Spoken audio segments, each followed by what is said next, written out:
Hi and welcome to NewBlue FX Tips and Techniques. This is Ian Stark for NewBlue. In this tutorial we'll be taking a look at the Vignette plugin which comes in the Video Essentials II collection. Video Essentials II includes a great selection of tools, including a picture-in-picture generator, a rack focus simulator, a lens distortion corrector and much more. In this tutorial we'll be looking at the Vignette plugin. The word vignette comes from the same root as the word vine and originally described decorative borders in a book. Now of course it's come to mean the way a photographic image is clean in the middle but fades off at the edges. You'll see it in very old movies, newsreels and homemade cinefilms. Once it would have been regarded as undesirable, but now it's seen as a creative option that can give character to a scene and to draw the attention to a specific area of an image. It can also be used to simulate things like a view through a telescope or binoculars. The NewBlue FX Vignette plugin is a fully featured but simple to use vignette generator with some great options that let you give your footage a whole new creative feel. Here's some footage of a band playing on an airfield runway. I've quickly set up colour correction already using NewBlue's Film Look plugin, so I'll apply that to get the look I want for this music video. Okay, that looks more interesting. I like the bleach effect, but it's still a little harsh around the perimeter and I want to draw attention to the band rather than the large expanse of runway in front of them. So I'll apply the Vignette plugin. The default settings are actually quite nice as they are and you could certainly use them in many situations to add character to a scene. In fact, this preset is called Adds Character. Let's quickly skip through some of the other presets to see what's on offer. You can see there's an awful lot of ways that you can apply this effect, and what we'll do now is to step through the individual controls to see exactly what each one does. So I'll firstly select the Reset to None preset, which resets all control values and gives us a clean slate. The first thing I want to do is to set the size of the vignette, and I do this using the width and height controls. As soon as I do that, you can see the default vignette shape is rectangular. Let's see what other shapes we can use by selecting Style. Starting at the bottom, we have binoculars, no prizes for guessing what that shape's for. Moving up, we have a triangular vignette, a star, a heart shape, and finally the rectangle, and the one we'll be using for this tutorial, ellipse. So having selected ellipse as our shape, I'll adjust the dimensions and we'll set a width of 40 and a height of 45.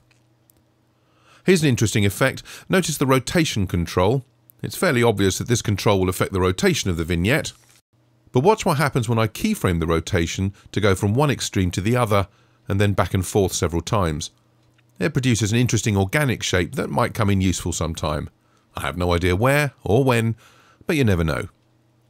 So let's lose the keyframes, reset rotation and get back to our vignette for this project. I don't want a solid vignette, so I'm going to adjust the border controls to set the width and texture of the vignette edge. Adjusting the width control sets the fall off of the vignette edge, and I'm going to set that at 50 for the moment. I still want those dark corners, but I want the fall off to be quite gentle. If I want, I can add some noise to the vignette border using the grain control, and I can also change the size of the grains and whether or not they flicker. For this project though, I'm going to turn flickering off. I'm going to use the smallest grain size, and I really only want the grain effect to be very subtle, so I'm just going to set that at 15.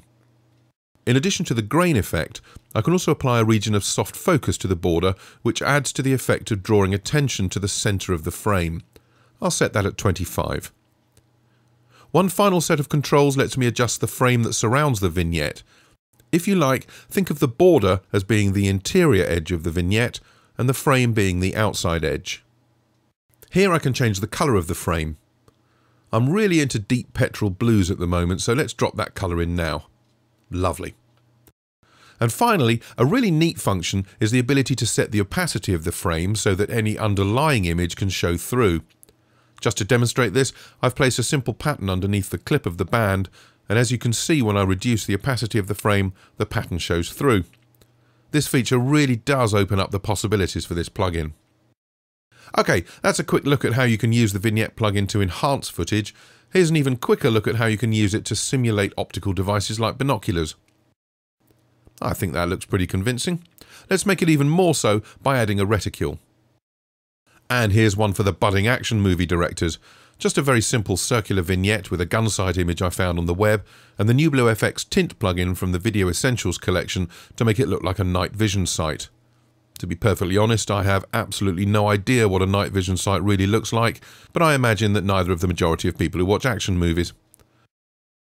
For more information about the Vignette plugin or any of the Video Essential plugins, visit www.newbluefx.com, where you'll also find lots more tutorials in the Tips and Techniques library. This is Ian Stark saying thanks for watching and learning about NewBlue FX. Competitively priced, aesthetically fresh, and ridiculously easy to use.